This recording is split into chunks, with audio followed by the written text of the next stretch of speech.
Menjadi pribadi positif 6 memang tidak mudah, tapi mulia. Saya menawarkan kepada kamu untuk fokus saja dengan reward atau hadiah dari sikap positif 6 ini. Ujungnya pasti baik, menjadi magnet rezeki yang ajaib. Pada beberapa kasus, menjalankan sikap positif 6 ini benar-benar menguji kesabaran. Seperti kasus berikut ini. 1. Kasus perselingkuhan. Seorang istri bercerita mengadukan suaminya yang selingkuh. Marah-marah, dibakar api cemburu, tidak terima, mengungkit kesalahan suami, tidak mau melayani kebutuhan suaminya, dan berbagai sikap-sikap tidak positif ditunjukkan oleh sang istri. Bukankah wajar seperti itu? Ya, sangat wajar. Manusiawi sekali jika seorang istri dikhianati seperti itu lalu terbit rasa cemburu dan marahnya. Tapi, apakah masalahnya selesai? Apakah sang suami jadi balik meninggalkan keselingkuhannya? Apakah sang istri menjadi mulia di mata suami? Tentu tidak. Ada pertanyaan menarik untuk sang istri. Ibu mau melampiaskan amarah atau mau masalahnya selesai? Karena kalau mau melampiaskan amarahnya, ibu punya hak untuk itu. Memang suami ibu salah kok. Tapi jika ibu mau hasil lebih baik dari itu, ada tawaran sikap yang lebih baik. Dan biasanya setelah itu sang istri bertanya, apa yang harus saya lakukan? Solusinya adalah jadi saja pribadi yang positif 6. Sang suami kan berada pada level minus 5, yaitu dosa selingkuh yang membawa pada keresahan.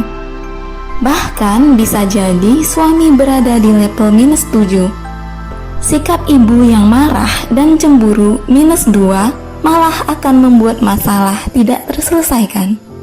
Perdebatan yang tak ada ujungnya dan mungkin perkelahian serta perceraian yang berujung pada penyesalan.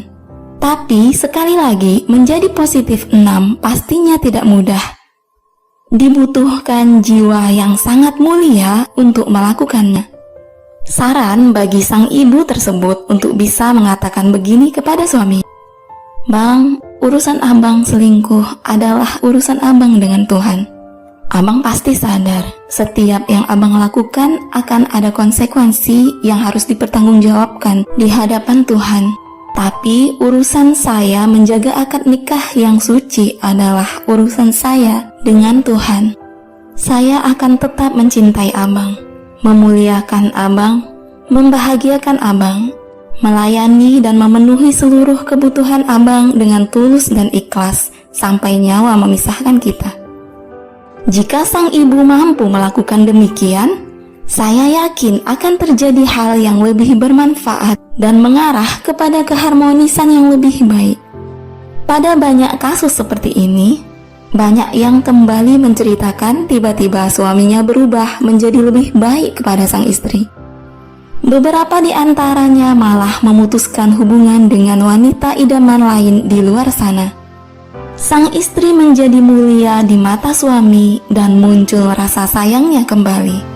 Sang suami sangat mungkin berpikir begini, ya Tuhan, wanita mulia seperti ini saya hianati.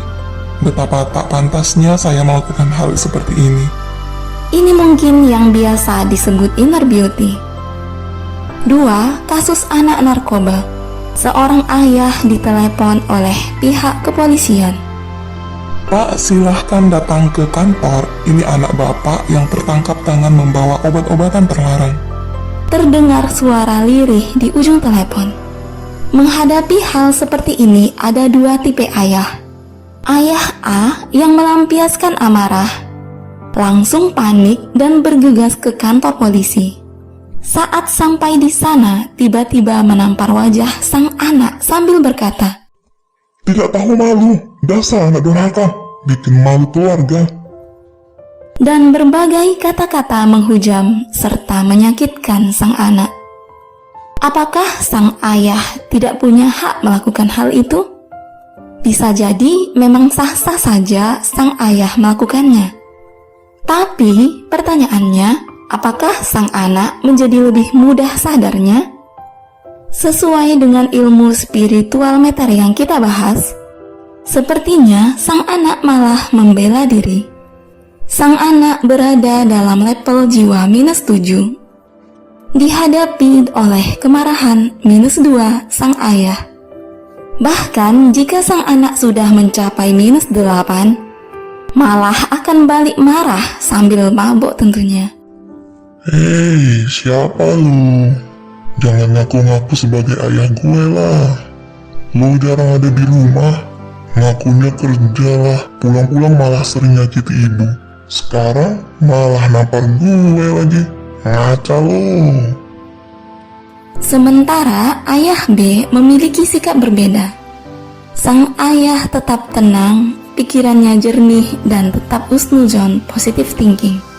Sebelum berangkat ke kantor polisi, ia beribadah dan memohon ampun kepada Tuhan. Dengan jiwa yang tenang, ayah B berangkat menuju kantor polisi. Sesampainya di kantor polisi, ayah B dengan tatapan kasih sayangnya memeluk sang anak. Kemudian sang ayah berkata, Maafkan ayah ya nak. Mungkin ini salah ayah. Ayah terlalu sibuk sampai melupakan kamu. Sampai kamu berteman dengan orang yang mempengaruhi untuk berbuat seperti ini. Sekali lagi, maafkan ayah. Yuk sama-sama kita kembali merapihkan semua dari awal. Semoga Tuhan ampuni kesalahan ayah. sang ayah B memancarkan energi positive thinking, positive feeling, dan positive motivation. Sesalah apapun langkah sang anak, jika memiliki ayah yang seperti ini, dengan izin Tuhan sang anak tersebut akan menjadi baik kembali. -7 sang anak dihadapi dengan sang ayah positif 7.